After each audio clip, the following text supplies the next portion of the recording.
mtoto wako amekufa kwa sababu alikuwa na moyo mkubwa. Sasa ninachoshangaa mimi sijawahi kuambiwa mimi nina matatizo yote wala nini, mtoto wangu anakuwaje na moyo mkubwa.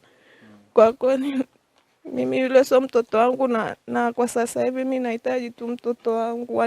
Wizara ya Afya inapenda kutoa ufafanuzi kuhusu taarifa inayosambaa kwenye mitandao ya kijamii ya mkazi wa daraja 2 mkoani Arusha, Bi Neema Kilugala aliyejifungua kwa njia ya upasuaji katika hospitali ya rufaa ya mkoa wa Arusha Mount Meru Machi 24 mwaka 2025. Bi Neema anadai kuwa baada ya kujifungua mtoto alionyesha mtoto wake na muuguzi akiwa mzima. Hata hivyo, aligundua kuwa amebadilishiwa mtoto wake baada ya kuletewa mtoto akiwa amefungwa na vitenge ambavyo si vya kwake. Muuguzi wa hospitali hiyo alidai kuwa alichanganya vitenge na vya mtoto mwingine, hivyo akaahidi kwenda kubadilisha. Pamoja na kuchukua hatua hiyo, bado kulikuwa na hali ya sintofahamu.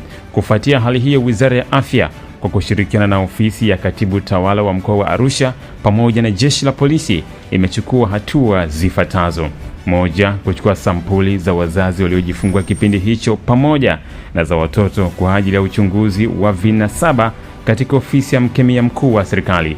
2, kumsimamisha kazi muuguzi alimhudumia ili kupisha uchunguzi.